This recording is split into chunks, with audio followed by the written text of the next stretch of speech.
नमस्कार। प्रारब्ध पर आप सभी का स्वागत। मैं अवनीश, हमारे साथ हैं पुष्कर जी। पुष्कर जी, बहुत-बहुत स्वागत, नमस्कार। राम राम भैया। जी, दर्शकों, ट्रम्प अपने बड़बोलेपन के लिए ऑपरेशन सिंदूर के बाद से ही लगातार जाने जा रहे हैं। लेकिन ऐसा नहीं है कि ट्रम्प चचा और उनका बड़ा समूह और बड़ी-बड़ी बातें ये कोई नहीं है। अमेरिका फर्स्ट, यूएस फर्स्ट के नारे के साथ जीत के आए। नरेंद्र मोदी के बड़े अच्छे मित्र हैं, सब कुछ ठीक है। लेकिन नरेंद्र मोदी और ट्रम्प, इन दोनों के बीच में जो सबसे बड़ा अंतर है, समानता नहीं खोज रहा मैं, अंतर खोज रहा हूं। अंतर यह है कि नरेंद्र मोदी के लिए राष्ट्र प्रथम, भारत प्रथम है और ट्रम्प के लिए यूएस फर्स्ट है। टैरिफ वॉर लगातार चल रहा है, उस पर इकोनॉमिकल बातें, फाइनेंशियल एंगल की बातें तमाम होंगी। आज हम विशुद्ध राजनीति बतियाएंगे इस पूरे ट्रम्प के टैरिफ वार के पीछे। पुष्कर सर, ट्रम्प ये जो टैरिफ वार खेल रहे हैं, और ऐसा नहीं है कि सिर्फ भारत के साथ खेल रहे हैं, ये जरूर है कि जो मजबूत होता है, जिसकी कुछ हैसियत होती है, बड़ी हैसियत होती है, 1.5 की जीडीपी ग्रोथ की इकोनॉमी है ट्रम्प साहब यानी अमेरिका, 6.45 की इकोनॉमी हम हैं, तो निश्चित तौर पर हम मजबूत हैं। वो सारों को धमकी दे रहे हैं, उन्होंने हमको भी धमकी दिया।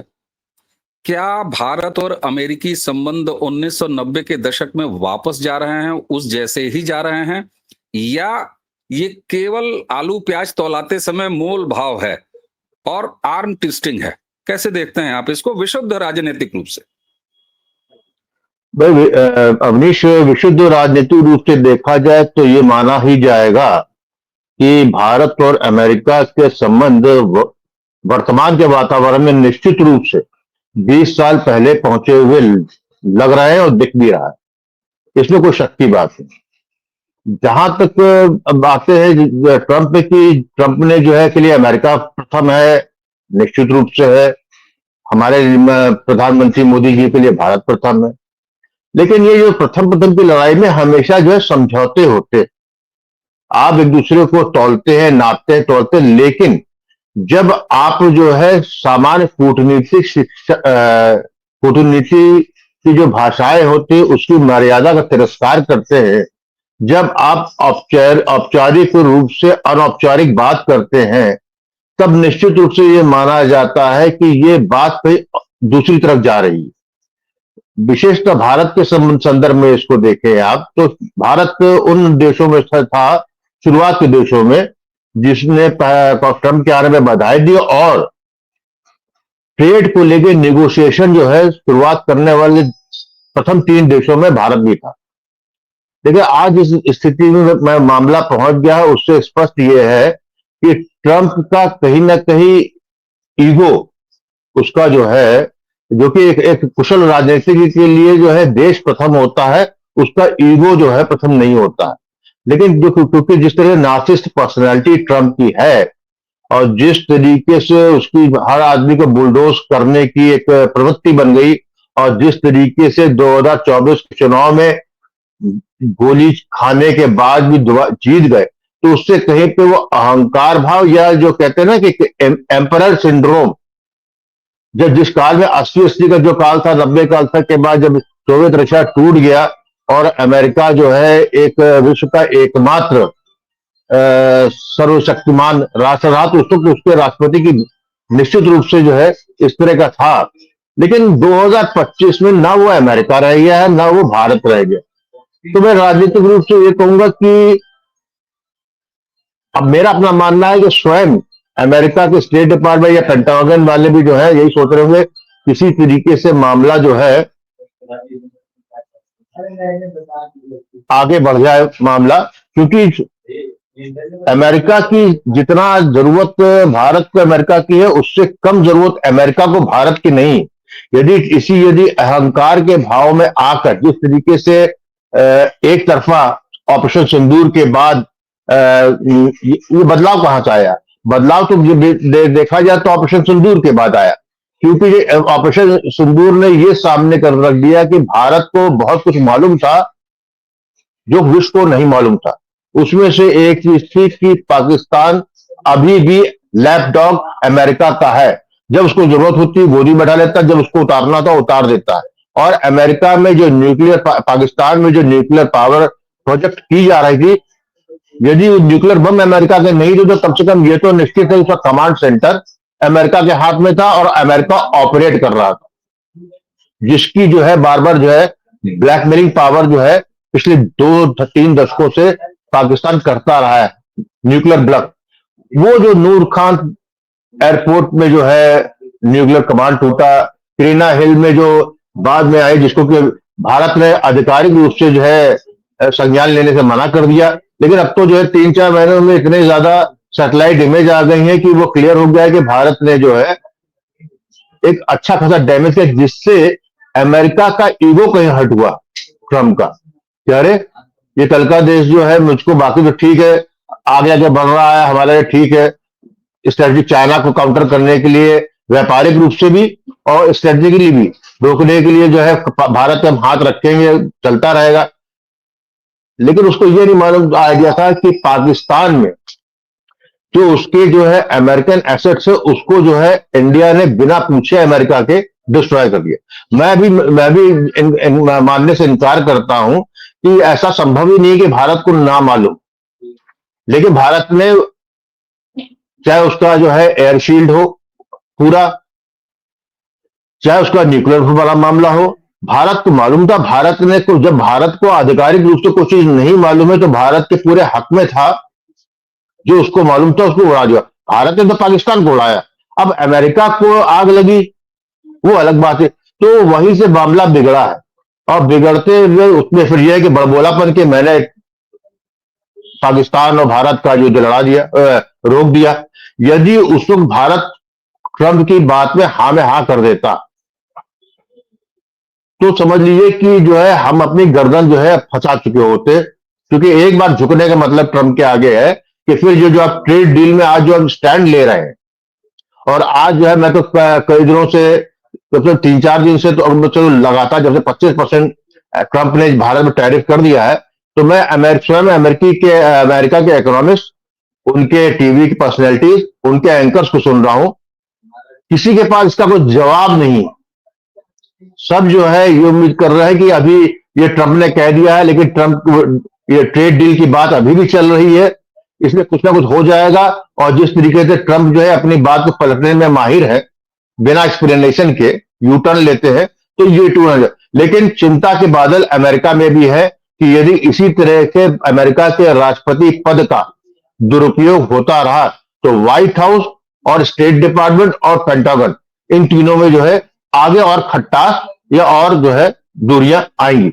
इसका मैं एक उदाहरण दूंगा आपको। जिस तरह ईरान में जहाज उड़े, बॉम्बर उड़े और उसके न्यूक्लियर फैसिलिटी को उड़ाया, तो जो रूट ट्रंप को बताया था पेंटागन ने, उसके ठीक विपरीत जो है दूसरे भी भेज दिए थे ट्रंप को, इसलिए क्योंकि उनको अपने राष्ट्रपति पे ये भरोसा नहीं है कि कब बोलेपन में कब जो अपना सोशल मीडिया उठाया और तरह से उन्होंने जो है ट्वीट कर दिया बमबारी से पहले, या अपना रूट बता दिया। तो ये छोटी, देखने में छोटी बात लगती है, लेकिन यदि किसी देश के राष्ट्राध्यक्ष को उसकी ही सेना डिकॉय की तरह यूज करती है, तो इसके मतलब कहीं ना कहीं जो है अमेरिका में ठीक नहीं चल रहा, तो इसका राजनीतिक प्रभाव निश्चित रूप से आगे पड़ेगा। जी अवनीश जी। ठीक, बिल्कुल ठीक बात है। हम चूंकि केवल राजनीतिक पहलू आज डिस्कस कर रहे हैं ट्रंप यानी यूएस टैरिफ पे, लेकिन फिर भी कुछ फैक्ट आपके सामने रख दूं।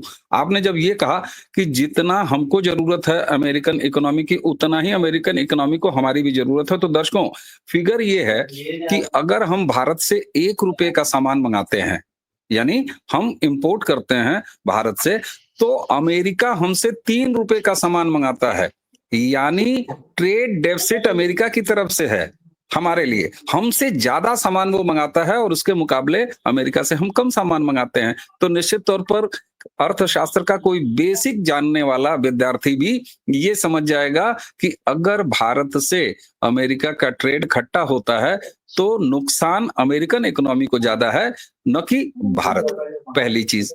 दूसरी चीज, ऑपरेशन सिंदूर का प्रभाव साफ दिखाई देता है, जिसको आपने बड़ा विस्तार से बताया। वो तो साफ है, खींचे कहीं और हैं और खींच कहीं और उतार रहे हैं। एक चीज और, अमेरिकन इकोनॉमी की जो स्थिति है और अमेरिका के अंदर से जो बातें निकल के आ रही हैं, और एक सर्वे आया था, इंटरनेशनल सर्वे, जिसमें कई सारे यूरोपियन देश, कनाडा और यूरोपियन कंट्री, इवन अमेरिका के बारे में, कि अगले 1 से 2 सालों में गंभीर रेसेशन आने के संकट हैं। कनाडा के बारे में तो ये था कि वहां अबाउट टू स्टार्ट है, यानी शुरू हो चुका है। भारत में 0% दिखाया, अमेरिका का नंबर आ रहा है तो वहां पर 80 से 90% रेसेशन आने की अगले कुछ सालों में, कुछ समय में, कुछ सालों मतलब 1 से 1.5 साल। क्या ट्रंप ये आर्म ट्विस्टिंग केवल मोल भाव कर रहे हैं, या इससे कुछ ज्यादा भी है? क्योंकि भारत ने जिस तरीके का रिस्पांस दिया है, एक अंडर सेक्रेटरी लेवल के अधिकारी का एक स्लाइड, न किसी को वो संबोधित है, नीचे न किसी की दस्तखत है, और इसी खीज में उन्होंने कहा कि नहीं साहब, चलो 7 दिन और बढ़ाते हैं, 7 दिन और बढ़ाते हैं। यहां तक कि उनके मीम टहल रहे हैं उनके एक दूसरे पैरोडी अकाउंट से कि अच्छा, नहीं माने ट्रंप, मोदी। सवाल ये उठता है कि ट्रंप क्या अमेरिका की ऑफिशियल लाइन छोड़ चुके हैं, और जैसा आपने कहा, ईगो उनका प्रथम आ गया है। रही बात पाकिस्तान के साथ जबरिया आई लव यू बोलना केवल भारत को चिढ़ाना है। दरअसल टैरिफ एक बहाना है। भारत ने अपनी जो सामरिक क्षमता दिखाई है, जिसमें अमेरिका पिटा है, चीन पिटा है, तुर्की पिटा है, ये एक नया वर्ल्ड का ऑर्डर है जिसको सहारा वो देना चाह रहे हैं, डॉलर से और अपनी हैसियत से, अपने टैरिफ से, अपने पेनल्टी से। बिल्कुल भाई। अच्छा, देखिए, अमेरिका बेचता क्या है? आज जो है अमेरिका को फर्स्ट करने चक्कर में उनको इंडस्ट्री चाहिए अपने यहाँ, लेकिन बेचता क्या है? हथियार बेचता है। फिर ऑपरेशन सिंदूर में there is a new man in town, एक आर्म के बाजार में एक नया आ गया, और जिसने जो है प्रूफ कर दिया है, जिसके हथियार की टेस्टिंग हो गई है। जिस तरह हम चाइना की बात कर रहे हैं, चाइना पाकिस्तान की सारी जो है टेक्नोलॉजी और हथियार जो चाइनीज थे वो असफल रहे, या वहां जो एयर डिफेंस सिस्टम मार्टिन का लगा था वो अमेरिकन था, और जो उनके न्यूक्लियर कमांड में जो जितने सेफ्टी वॉल्व थे वो भी पूरे अमेरिकन थे। किरेना हिल में भी जो उनका जो न्यूक्लियर स्टोरेज का जो सेफ्टी अपरेटस था वो भी अमेरिकन, वो ध्वस्त हुआ। उससे जो है क्रेडिबिलिटी हिट होती है। तो आप देखिए, ये देखिए कि F-35 के लिए आर्म टेस्टिंग हो रही है, क्योंकि यदि आप जो है युद्ध के बजाय, आप युद्ध का एक तरफ बोलते हैं युद्ध नहीं चाहते, हम युद्ध रोकेंगे, वहीं पे आप यूक्रेन को जो है और रूस का युद्ध अपने स्वार्थ के लिए रुकने नहीं दे रहे हैं। पहले यूरोप को डांट रहे थे, अब यूरोप को ही कह रहे हैं तुम हमसे हथियार खरीद लो और तुम जो यूक्रेन को दो। अब कल आ गया कि रशिया के खिलाफ दो सबमरीन, न्यूक्लियर सबमरीन भी पीछे लगा दी। तो इससे जो है वो दहशत है। दूसरी उनको दहशत ये है कि उन भारत ने जो है शुरू से अपना एग्रीकल्चर और डेयरी मार्केट रोक रखा है।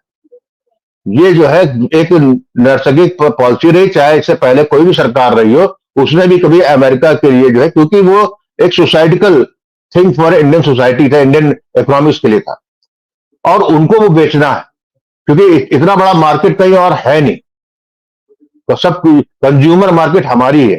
तो ऐसे में वहां आर्म ट्विस्टिंग करना है, तो उनका अहंकार इससे टूट रहा है। यदि हम भारत से को आज नहीं रोक पाए, यदि आज हमने लंगड़ी नहीं मारी, तो 10 साल बाद जो चीन हमारे लिए समस्या आज बना है, तो यही भारत जो है 10 साल बाद हमारी समस्या बने। ये पूरी उनकी जो है थॉट प्रोसेस जो है pure Caucasian white male Christian की जो होती है, वो वहां पे आ गए।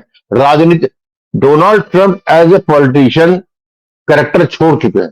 डोनाल्ड ट्रंप जो है एक व्हाइट मेल क्रिश्चियन बेल्ट वाला जो है ऑर्थोडॉक्स क्रिश्चियन के रूप में ज्यादा रहा, जिसके लिए गोरी चमड़ी वाला जो है कि बौद्धिकता ही स्वीकार होना चाहिए, उसकी ही आर्थिक शक्ति स्वीकार होना चाहिए, और एक भूरा आदमी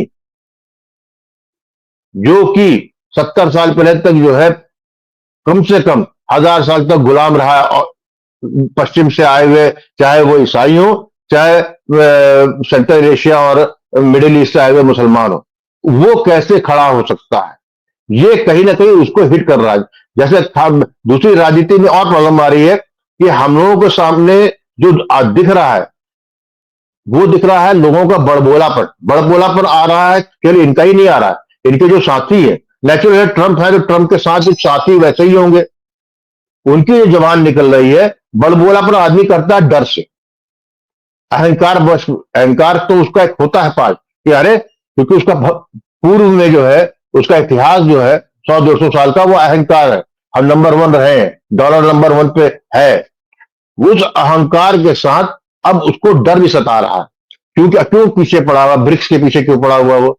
ब्रिक्स का पहले तो कुछ नहीं था, ब्रिक्स को लेके और एग्रेसिव हो रहा है। क्यों भाई? जहां पर जो है सबसे ज्यादा पेट्रोल की खपत करने वाले देश भारत चीन, जहां पर सबसे ज्यादा प्रोडक्शन करने वाले भारत चीन, जहां की मिलिट्री माइट जिसमें सबसे ज्यादा आर्म्स जो है रशिया के पास, तो सबसे ज्यादा रिसोर्सेज भी वो भी रशिया के पास।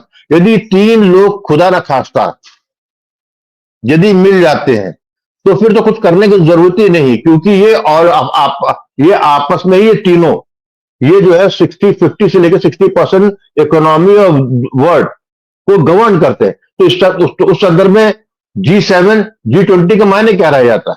ये प्रॉब्लम है। जिस तरीके से IMF का यूज करते हैं, जिस तरीके से वर्ल्ड बैंक यूज करते हैं, ये सब इनकी संस्थाएं हैं जहां से लोगों का गला पकड़ते हैं।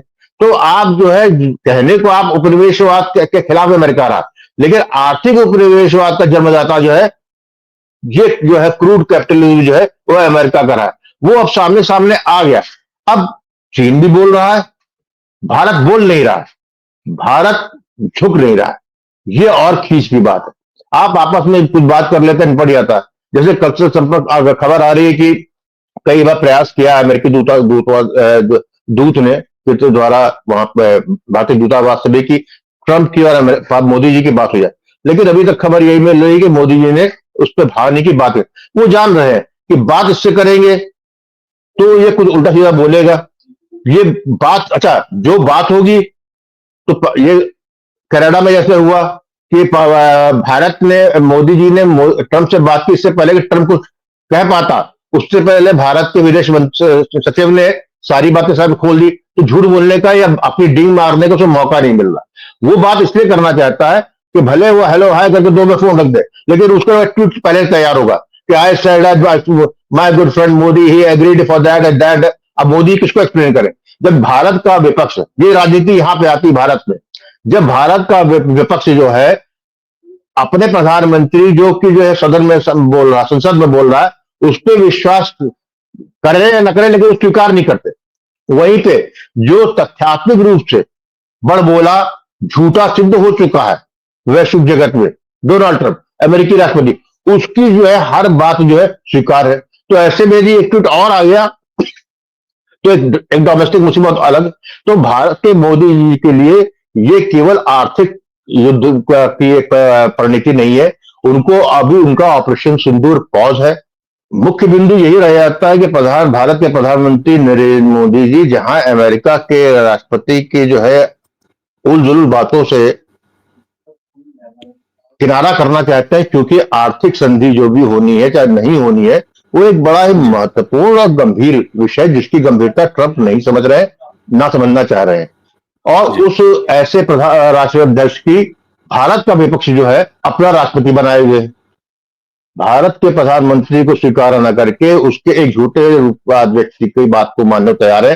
तो ऐसे संदर्भ में प्रधानमंत्री जो कि ऑपरेशन सिंधु जैसे मैंने जिक्र किया पॉज में है, कुछ समय बाद कुछ ना कुछ होगा ही, उस वक्त भी ट्रंप चाचा जो है सामने उछल के आ जाएंगे। तो Bharat doesn't want to engage Trump, वो जानते क्या करेंगे, कसेंगे ठीक है। आपने इलेक्ट्रॉनिक्स में जो है टैरिफ छूट ही रखी है, हमारा सबसे ज्यादा इलेक्ट्रॉनिक्स होता है जाता है, क्योंकि अमेरिका को जरूरत है।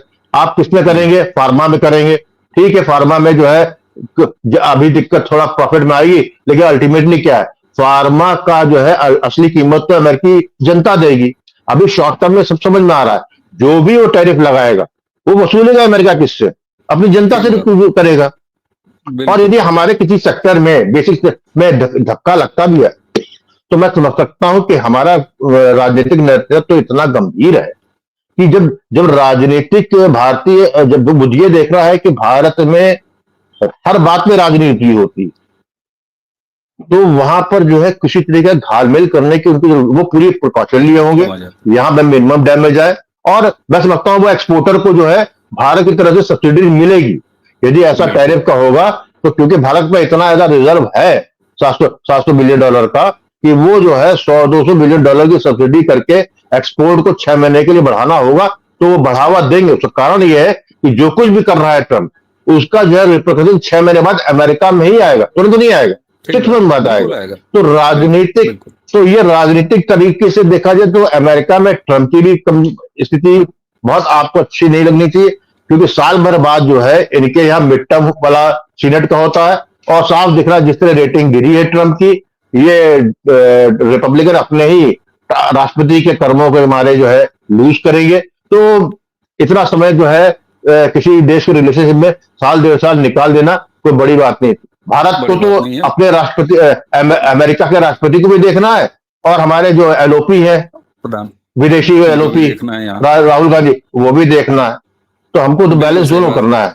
बिल्कुल बिल्कुल सही बात है। और इसको अगर मैं दूसरे लहजे से कहूं तो नरेंद्र मोदी जी के लिए ट्रंप चाचा तो हैं ही हैं संभालने के लिए, ट्रंप चाचा के चेले जो हमारे राहुल बाबा हैं वो भी संभालने के लिए हैं। और एक चीज इस सारी चीजों में राजनीति से इतर फिर मैं कुछ फैक्ट रख देता हूं। भारत एक कंज्यूमिंग इकोनॉमी है, कंज्यूमर ड्रिवन इकोनॉमी है। हम एक्सपोर्ट के भरोसे जिंदा नहीं है, और यही वजह है कि हम कभी भी मंदी आई है तो अपने घरेलू कंजम्पशन की वजह से हमारी इकोनॉमी में उतना फर्क नहीं आया है। और यहीं पर सरकारों से वैचारिक मतभेद अलग हो जाता है। 91 का डंकल जो एग्रीमेंट था, डंकल एग्रीमेंट जिस तरीके से फेल किया, और आपने दोनों सेक्टर बताया, डेयरी सेक्टर आपने बताया, आपने एग्रीकल्चर बताया, वो एक बहुत बड़ा आत्मघाती कदम होगा जो 91 में भी भारत ने नहीं किया, और अब उसका दोबारा एक बार माहौल बनाने का प्रयास कर रहे हैं। और एक चीज और फिर मैं जरा सा राजनीति बतिया दूं। एक तरफ सीज फायर हमने कराया, सुबह कहा कि हमने सीज फायर कराया, शाम को कहा अब हमको नोबेल पीस प्राइज दे दो। तो आप ये बताइए, नरेंद्र मोदी जी ने जब अगले के गले से नोबेल प्राइज छीन लिया तो फिर ईगो तो सामने आएगा ही। और ट्रंप अपने ही घर में गिरे हुए हैं। दर्शकों, हमने जो टैरिफ वार अमेरिका और भारत के बीच में चल रहा है, ये आर्म ट्विस्टिंग भी है, मोल भाव भी है। ये उसी तरह का मोल भाव है जैसे हम सब्जी मंडी में जाते हैं, कहते हैं प्याज कितने रुपए किलो, अगला कहता है 10 रुपए किलो, हम कहते हैं नहीं 8 में दोगे, एक कदम हम आगे बढ़ा देते हैं, लेकिन तिरछी निगाह से देखते हैं कि दुकानदार हमें वापस बुला रहा है कि नहीं। और एक बार ये दोनों की चकल्लस चलती है और उसके बाद डील हो जाती है। निश्चित तौर पर साइडवेज खुले हुए हैं, बात चल रही है। और जिस तरीके से भारत एक गंभीर धारण किए हुए है, इसका मतलब है कि काम अलग हो रहा है। उसको ट्रंप के बड़बोलेपन से मोदी को कोई मतलब नहीं है। पुष्कर जी, हमने इसके जो विशुद्ध राजनीतिक पक्ष था उस पर बात करेंगे, और दर्शकों इसी विषय पे यानी अमेरिकन टैरिफ पे हमारे फाइनेंशियल एक्सपर्ट के साथ विशुद्ध फाइनेंस भरी, अर्थशास्त्र भरी बातें भी आपके बीच बहुत जल्दी आएगी। हमें उम्मीद है कि कल सुबह उस पर एक बहुत गंभीर वीडियो हम लेके आएंगे। पुष्कर जी, आपने हमें समय दिया और हम लोगों ने टैरिफ के इतने बड़े फाइनेंशियल अर्थशास्त्रीय माहौल में अपनी राजनीति घुसेड़ी और उसको कायदे से बतियाया, इसके लिए आपका बहुत बहुत धन्यवाद। ट्रंप चचा का बड़बोलापन और इधर उनके चेले राहुल का आत्मघाती भारत विरोधी कदम, इन दोनों के साथ एक साथ खेल रहे हैं नरेंद्र मोदी। और खतरे को खिलाड़ी है नरेंद्र मोदी, जितना ऊंचा विरोध उतने ऊंचे मोदी। निश्चित तौर पर भारत एक संपन्न राष्ट्र के रूप में, बढ़ते राष्ट्र के रूप में बाउंस बैक करेगा। पुष्कर जी, आपको एक बार फिर धन्यवाद। दर्शकों, इसी के साथ आज की चर्चा समाप्त करेंगे। और हाँ, चलते चलते चैनल आपने सब्सक्राइब कर रखा है, हर वीडियो को लाइक जरूर कीजिए। लाइक करने से वीडियो का प्रसार ज्यादा होता है, शेयर करेंगे तो आपके प्रारब्ध के और आशीर्वाद मिलेगा। और इसी के साथ बेल आइकॉन अगर दबा लेंगे तो प्रारब्ध के किसी भी वीडियो की सबसे पहले सूचना आप तक जाएगी। एक बार फिर आप सभी को बहुत बहुत धन्यवाद और इसी के साथ प्रणाम।